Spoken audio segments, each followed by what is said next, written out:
नमस्कार, मैं हूं प्रदीप कुमार। आप देख रहे हैं पॉलिटिकल आइडिया। पॉलिटिकल आइडिया के आज के इस अंक में आप सभी दर्शकों का बहुत बहुत स्वागत है। मित्रों, आने वाले 3 महीने के अंदर जिन 5 राज्यों में विधानसभा के चुनाव होने हैं, उनमें पश्चिम बंगाल एकमात्र राज्य है जहां पर की लड़ाई आमने और सामने की लड़ाई है। 2 पार्टियों के बीच मुकाबला है। हाँ, यह बात सही है कि तीसरा मोर्चा बनाने का प्रयास लगातार चल रहा है, लेकिन ये कितना सफल होगा ये कहना थोड़ा मुश्किल है, क्योंकि इसके अलावे पश्चिम बंगाल के अलावे जितने भी राज्य हैं, जो अन्य 4 राज्य हैं, चाहे वो असम हो, चाहे वो तमिलनाडु हो, केरल हो, पुडुचेरी हो, वहां लड़ाई 2 दलों के बीच नहीं बल्कि 2 गठबंधन के बीच है। और इन चारों राज्यों में कहीं ना कहीं आप देखेंगे तीसरा मोर्चा भी है। लेकिन पश्चिम बंगाल ऐसा राज्य है एकमात्र जहां पर की सीधी लड़ाई और कांटे की लड़ाई है भारतीय जनता पार्टी और तृणमूल कांग्रेस के बीच, नरेंद्र मोदी और ममता बनर्जी के बीच की लड़ाई है पश्चिम बंगाल में। और दूसरे शब्दों में आप कह सकते हैं कि पश्चिम बंगाल में लड़ाई लोकतंत्र बनाम अराजकता की भी है। क्योंकि अराजकता का मतलब क्या होता है, और अराजकता सीधा होता है कि वह व्यवस्था जिसके अंदर कोई नियम कानून ना हो। क्योंकि लोकतंत्र चलता है संविधान से। लोकतंत्र की पहली शर्त है कि अगर कोई राज्य लोकतांत्रिक है तो उसमें कुछ नियम बने हुए होंगे और वो नियम राज्य के हर नागरिक पर समान रूप से लागू होता है। तो मित्रों, आज हम बात करते हैं पश्चिम बंगाल की कि कैसे पश्चिम बंगाल में लोकतंत्र एकदम समाप्त हो चुका है। और चूंकि हम बात करें इस मुद्दे पर कि लोकतंत्र कैसे समाप्त हो चुका है पश्चिम बंगाल में, कैसे ममता बनर्जी अराजकता की प्रतीक बन गई हैं, उससे पहले आपसे एक आग्रह है मित्रों कि प्लीज वीडियो पूरा देखिएगा। और जब कभी भी जहां कहीं भी लगे आपको जहां हमारे विचारों से आपकी असहमति है, तो लोकतंत्र सहमति और असहमति से ही चलती है। और चूंकि मीडिया लोकतंत्र का चौथा स्तंभ है, तो यहां पर विचारों की आजादी होती है। तो इसीलिए आपसे आग्रह है कि आप कमेंट करके जरूर बताइएगा कि आप क्या सोचते हैं। साथ ही अगर हमारा वीडियो पसंद आता है तो प्लीज लाइक कीजिएगा, कमेंट कीजिएगा, शेयर कीजिएगा। और अब तक यदि पॉलिटिकल आइडिया को सब्सक्राइब नहीं किया है मित्रों, तो प्लीज सब्सक्राइब कीजिएगा। तो चलिए आते हैं मुद्दों पर। मुद्दा यह है मित्रों कि पश्चिम बंगाल में लोकतंत्र एकदम समाप्त हो चुका है। मैंने पहले बताया कि किसी भी लोकतंत्र की पहली शर्त क्या है, और भारत में चूंकि बहुदलीय लोकतंत्र है, मल्टी पार्टी पॉलिटिकल सिस्टम है, डेमोक्रेसी है भारत के अंदर। और इस मल्टी पार्टी डेमोक्रेसी में पश्चिम बंगाल में वर्तमान में भले ही 2 पार्टी के बीच सीधा मुकाबला हो रहा है, लेकिन यहां ऐसा नहीं है कि तीसरी शक्तियां नहीं है। कांग्रेस है, सीपीएम है और कई AIMIM है, जैसे कई पार्टियां हैं। वहां पर एक जमाना था जब यहां CPI का भी आधार हुआ करता था, फॉरवर्ड ब्लॉक हुआ करती थी, RSP हुआ करती थी। एक बात सही है कि आज इन सभी पार्टियों का जनाधार लगभग सिकुड़ चुका है और पश्चिम बंगाल की राजनीति आमने और सामने की राजनीति में कन्वर्ट हो चुकी है। मतलब सीधा है भारतीय जनता पार्टी और ममता बनर्जी के बीच। तो ममता बनर्जी कैसे अराजकता की प्रतीक बन गई हैं, आज इस वीडियो में मित्रों मैं आपको बताने का प्रयास कर रहा हूं। मित्रों, लोकतंत्र के जैसे मैंने बताया भारत में मल्टी पार्टी डेमोक्रेसी है, तो मल्टी पार्टी डेमोक्रेसी में ये सबसे पहले चाहिए कि कई पार्टियां होंगी, तो कई पार्टियां हैं। लेकिन क्या कई पार्टियों के लिए, हर पार्टी के लिए समान अवसर मौजूद है? तो नहीं मौजूद है। वैसे ही नहीं मौजूद है समान अवसर जैसे 2011 से पहले पश्चिम बंगाल में तृणमूल कांग्रेस को भी, ममता बनर्जी की पार्टी को भी वो आजादी नहीं थी काम करने का जो आजादी CPM को हुआ करती थी। मित्रों, शायद नई पीढ़ी को पता नहीं होगा, ममता बनर्जी जब 2011 में मुख्यमंत्री बनी, उससे पहले सैकड़ों ममता बनर्जी के समर्थकों को उन दिनों CPM जो सत्ता में थी, CPM के कैडर्स ने पश्चिम बंगाल में पेड़ में बांधकर उनकी हत्या कर दी थी। मतलब पेड़ में बांधकर जिंदा जला देती थी। CPM के कार्यकर्ता ऐसा किया करते थे। किसके साथ? तृणमूल कांग्रेस के कार्यकर्ताओं के साथ, कांग्रेस पार्टी के कार्यकर्ताओं के साथ। उन दिनों भारतीय जनता पार्टी का अस्तित्व पश्चिम बंगाल की राजनीति में नहीं के बराबर हुआ करता था, नहीं के बराबर हुआ करता था। पश्चिम बंगाल में उन दिनों बीजेपी नहीं हुआ करती थी। ममता बनर्जी सीपीएम की सबसे मुख्य प्रतिद्वंदी हुआ करती थी, इसीलिए सबसे ज्यादा इस प्रकार के हमले ममता बनर्जी पर हुआ करते थे। ममता बनर्जी की पार्टी के कार्यकर्ताओं के साथ इस प्रकार का व्यवहार हुआ करता था। खुद ममता बनर्जी के ऊपर कई बार जानलेवा हमला सीपीएम के कार्यकर्ताओं ने किया था, कई बार किया था सीपीएम के कार्यकर्ताओं ने जानलेवा हमला ममता बनर्जी के कार्यकर्ताओं पर, ममता बनर्जी पर भी। लेकिन 2011 में ममता बनर्जी ने चुनाव जीता, 2016, 2021 3 चुनाव जीतकर 15 वर्षों से मुख्यमंत्री हैं। लेकिन अब ममता बनर्जी वही सब काम कर रही हैं जो काम ममता बनर्जी की पार्टी के कार्यकर्ताओं के साथ सीपीएम के लोगों ने किया था। मित्रों, सीपीएम आज कहां है? न तो विधानसभा में एक भी सदस्य है सीपीएम के, न लोकसभा में है। तो जो जैसा करता है, जैसी करनी वैसी भरनी। सीपीएम लगभग समाप्त प्राय हो गई पश्चिम बंगाल में। उसका यही कारण था कि एक बार जब सीपीएम सत्ता से हटी, सीपीएम जब एक बार सत्ता से बाहर हुई, उसके बाद समाप्त हो गई। अब सीपीएम है ही नहीं। सीपीएम को वोट देने वाले लोग दो भागों में बंट चुके हैं।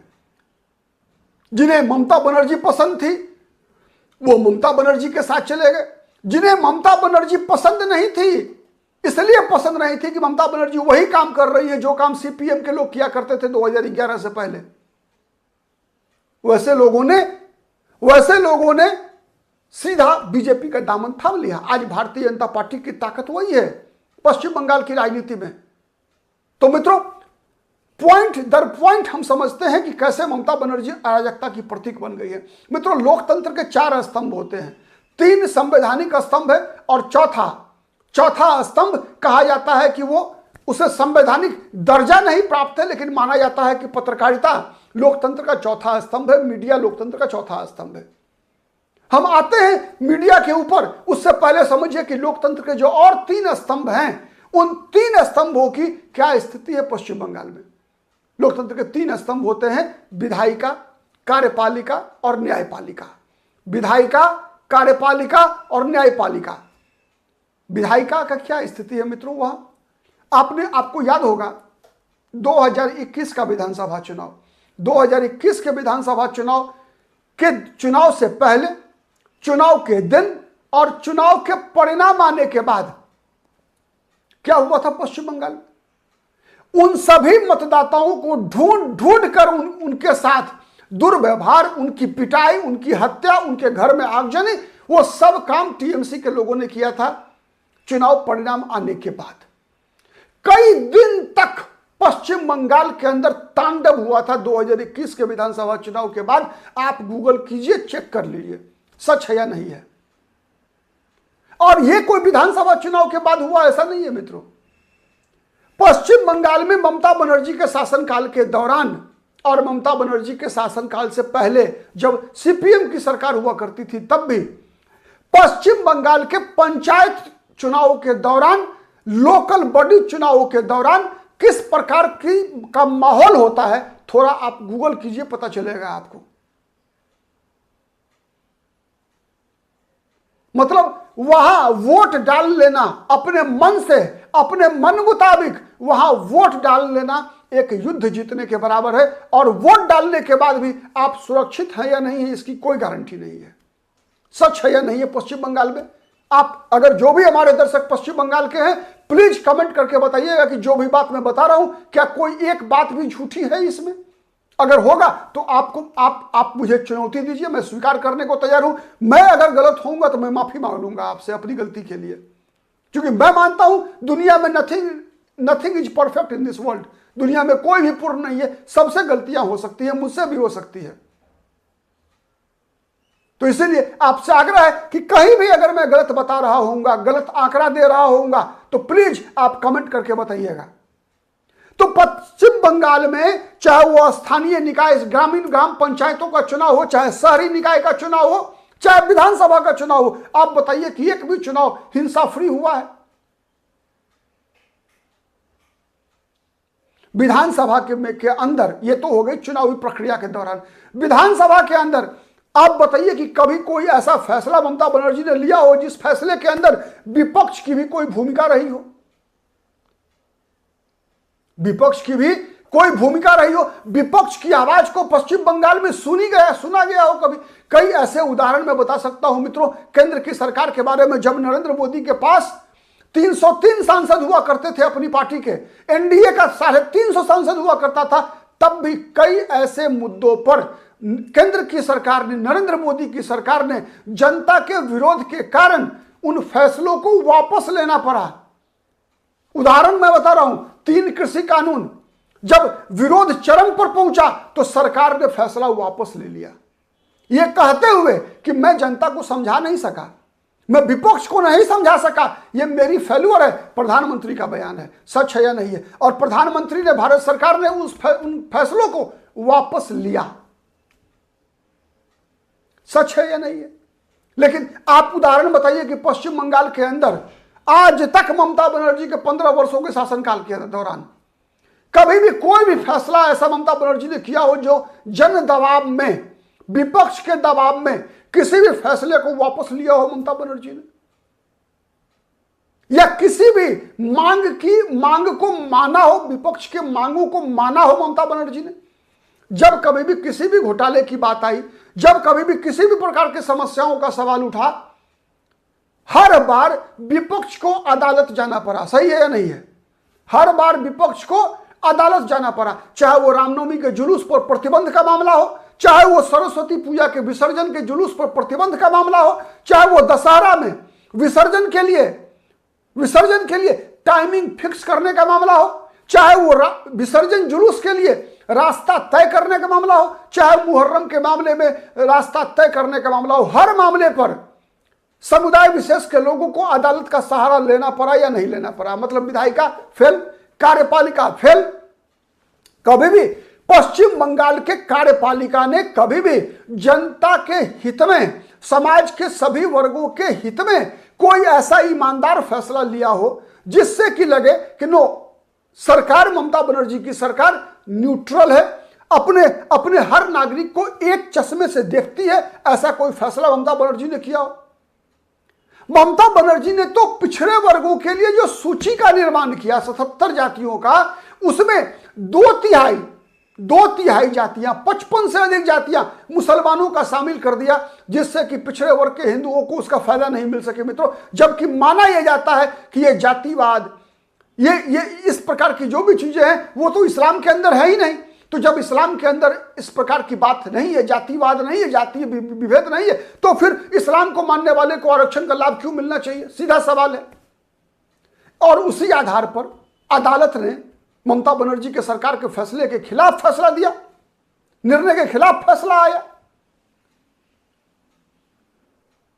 तो विधायिका को न चुनने देंगे ईमानदारी से, जनता के पास वो हक नहीं है पश्चिम बंगाल में इस अराजक परिस्थिति में कि जनता अपनी मनपसंद का उम्मीदवार विधानसभा के लिए, पंचायत के लिए, म्युनिसिपल इलेक्शन, कॉर्पोरेशन के लिए अपनी इच्छा से चुन सके। सच है या गलत है? जब विधानसभा के अंदर विधायक पहुंचते हैं तो उनको उनकी मर्जी के अनुसार कानून बनाने का अधिकार नहीं है, इसका मतलब विधायिका फेल है। कार्यपालिका पर किस प्रकार का अराजकता का असर है आप देखिए। कार्यपालिका, एक तो कार्यपालिका कोई काम करती नहीं है तब तक जब तक अदालत की अवमानना का भी मामला ना आ जाए। जैसा मैंने बताया, विसर्जन जुलूस के मामले में, रामनवमी के मामले में, सरस्वती पूजा के मामले में, विजयादशमी के मामले में कई ऐसे मामले निकल कर आए जब अदालत के फैसलों को भी माना नहीं गया, ममता बनर्जी के द्वारा अवहेलना की गई।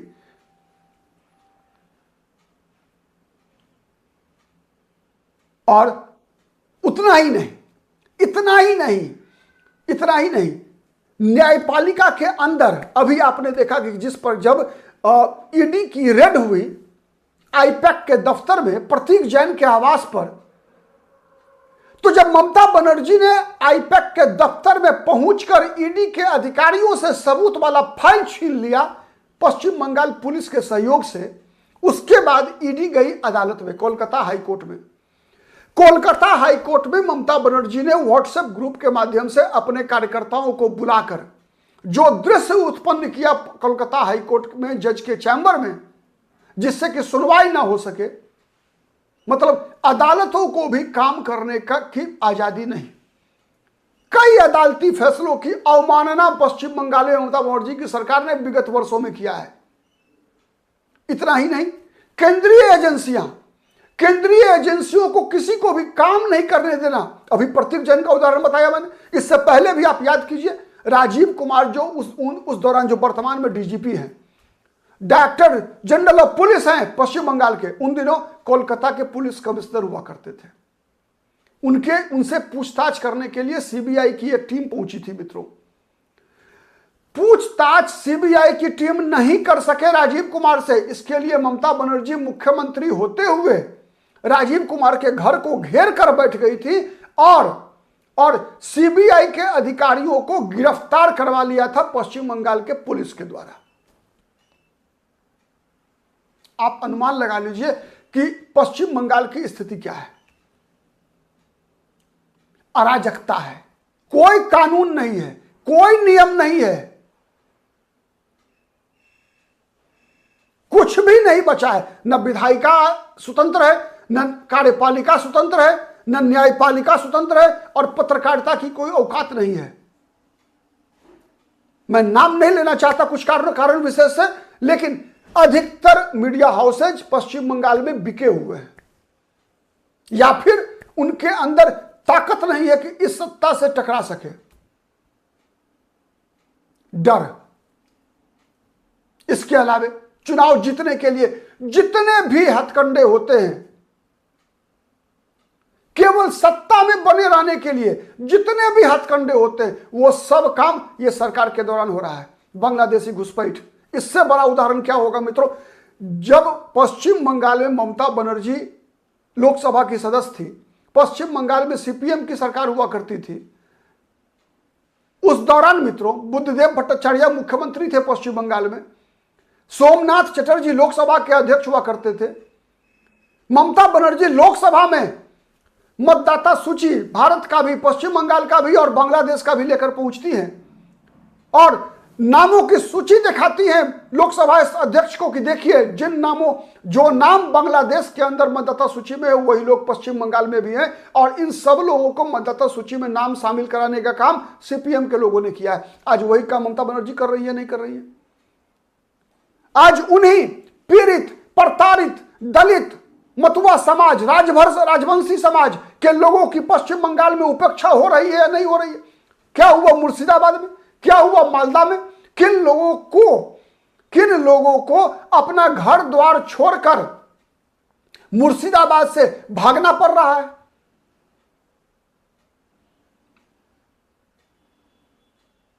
अब इससे बड़ा उदाहरण क्या हो सकता है मित्रों? तुष्टीकरण का। बांग्लादेशी घुसपैठियों को संरक्षण, उनके नाम का आधार कार्ड बनवाना, उनके नाम मतदाता सूची में शामिल कराना। अभी क्या हुआ एसआईआर के दौरान? एसआईआर के दौरान ममता बनर्जी की सरकार के द्वारा नियुक्त बीएलओ, बूथ लेवल ऑफिसर, कई बीएलओ, कई ईआरओ, इलेक्शन रिटर्निंग ऑफिसर, कई सरकार के इशारे पर, ममता बनर्जी के इशारे पर चुनाव आयोग के मान्य नियमों का उल्लंघन करते हुए पाए गए, केवल इसलिए जिससे कि कुछ जाली नामों को मतदाता सूची में शामिल कराया जा सके। और यह सब कुछ हो रहा है धर्म के आधार पर। एक तरफ जहां हिंदू, दलित, पिछड़े, आदिवासी समाज के लोगों का नाम कटवाया जा रहा है बीएलओ के माध्यम से, ईआरओ के माध्यम से, वही फेक नाम जुड़वाए जा रहे हैं। और जब चुनाव आयोग पकड़ रहा है, जब चुनाव आयोग इस गलती को पकड़ रहा है कि कैसे दादा और पोते की उम्र में मात्र 20 साल का अंतर है, कैसे दादा 44 साल का है और पोता 22 साल का है, दादा 44 साल, पोता 22 साल, जब चुनाव आयोग ऐसे लोगों को पकड़ रहा है तो टीएमसी का एमएलए है मोनिरुल इस्लाम मुख्य चुनाव आयुक्त को धमकी देता है। क्या देता है धमकी? कि कि कब्र से भी खींच कर लाऊंगा तुझे और मारूंगा। आप अनुमान लगा लीजिए मित्रों, क्या अराजकता है पश्चिम बंगाल में। महिला शोषण, महिलाओं के साथ दुर्व्यवहार, चाहे जितने मेडिकल कॉलेजेस के छात्राओं के साथ जिस प्रकार के दुर्व्यवहार हुए, कौन लोग हैं इसके पीछे, सबका संबंध टीएमसी के साथ है। अधिकतर लोगों का संबंध तृणमूल कांग्रेस पार्टी के साथ अधिकतर लोगों का संबंध है। कई टीएमसी के कार्यकर्ताओं पर महिलाओं के साथ यौन शोषण का आरोप लग चुका है मित्रों।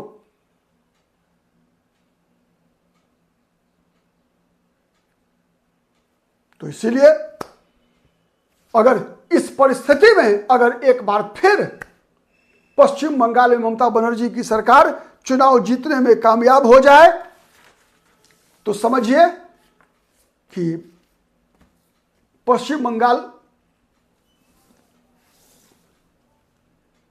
का शायद भगवान ही मालिक है। वैसे भारत के लोकतंत्र में मतदाता ही मालिक है।